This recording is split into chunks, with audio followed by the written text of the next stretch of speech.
It's the beginning of the year, and what everybody is worried about now is getting their tax returns done. But the reason I'm making this video is I want to talk about some things that I see that people don't do or consider on a regular basis. And it has to do with owning and operating your LLC. What the LLC is for is to maintain limited liability protection. LLCs are not tax vehicles. They are business entities that are formed to operate a certain way in the respective state that the business is operating in. And it provides you asset protection because you have separated yourself from the business, and that business is its own separate and distinct entity. So what we're going to do is we're going to talk about the things that you need to do. We're at the beginning of the year. And so here are some compliance tips that you can use, general guidelines that you can use to ensure that you are compliant with your LLC to maintain that limited liability protection.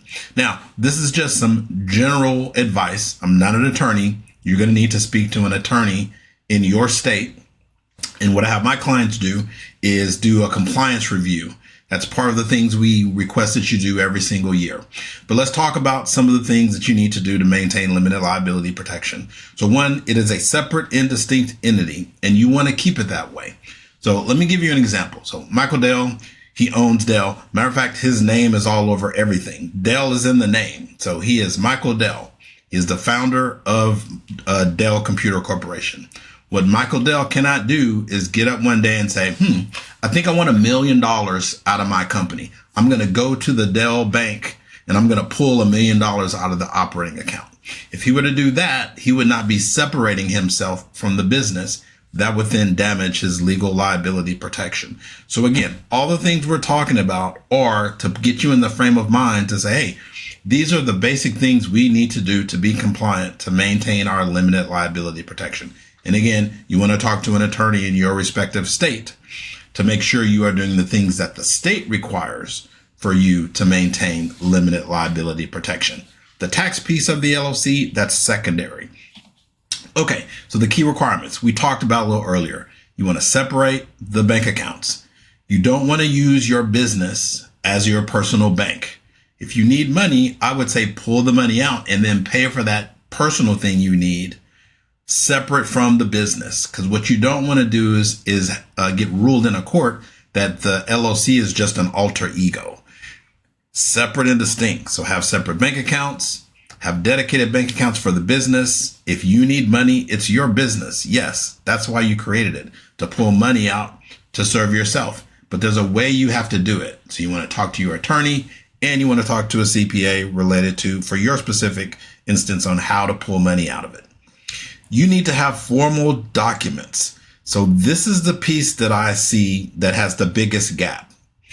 If you are a business, then you are going to do certain things to demonstrate that you're a business. Back to the Michael Dell analogy. Michael Dell can't come in and arbitrarily say, here are all the things we're going to do. What he does, he has a board and he has management, and then they sit down and they discuss it. And then they draft minutes and resolutions that say, okay, now all of the owners or the people on the board are giving the authorization for the company to do these things. So what you want to do is have meeting minutes and notes and resolutions. For example, I have an LLC that's taxed as an S Corp. And one of the things I had to do was draft a resolution that said, hey, I, Roderick, the owner, am giving Roderick LLC the authorization to convert as an S Corp. And then I memorialize that. So then that helps you from a limited liability protection, but it also helps you from a tax perspective. If you're ever audited, you can see that, you've given the company the authorization to execute an S Corp tax strategy. So you want to make sure you have formal documentation. Talk to an attorney on what you need in your state in order to be compliant to maintain your limited liability protection. Then there are also annual reporting requirements. In the state of Texas, you have to file what's called a public information report. And then if your revenue goes above $2.2 million, then you have to file what's called a franchise tax return, and you have to file franchise taxes. In the state of California, it's a default. $800 or $850 has to be paid in that state in order to be compliant. In Wyoming, it's $60. In Delaware, there's about a $300 fee that you have to pay, and you have to do some filings. And if you don't do those filings, in some states, you lose the right to legally conduct business in that state. Talk to an attorney. What that sounds like to me is if you don't have the right to transact business in that state, you may not have limited liability protection because you didn't even have the legal right to do anything in the state. Talk to an attorney on how the rules apply in your specific state. And then you want to make sure you have contracts. So one of the other things I see happen is someone will form an LLC. Then when they go to sign the contract, they don't sign it as a representative of the LLC. Again, the point of the LLC is to be separate and distinct from you and to give you limited liability protection.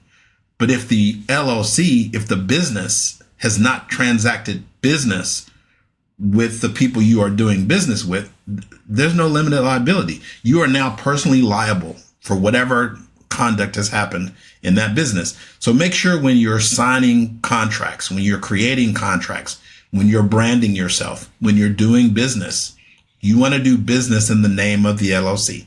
Talk to a competent attorney and they will walk you through exactly how to do that.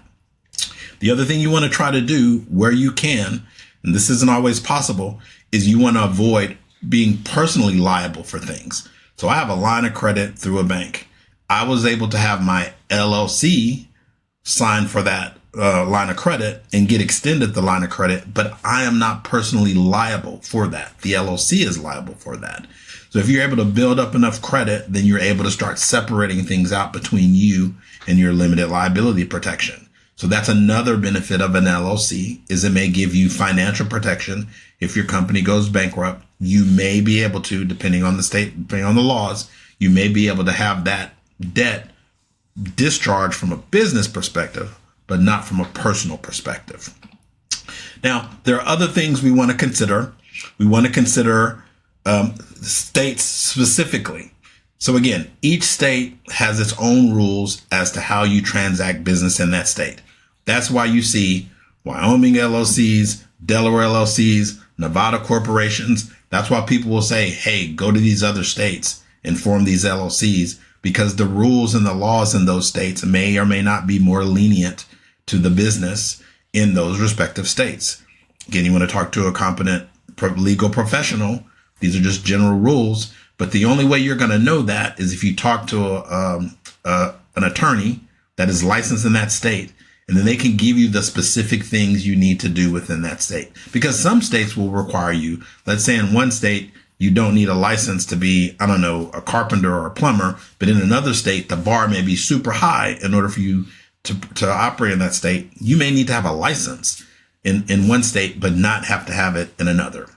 So again, these are some basic things you want to know to do to have limited liability protection. You need to do these things every single year. At a minimum, you want to, conduct yourself with resolutions and documenting things that you do, and conduct yourself as any other business would conduct itself.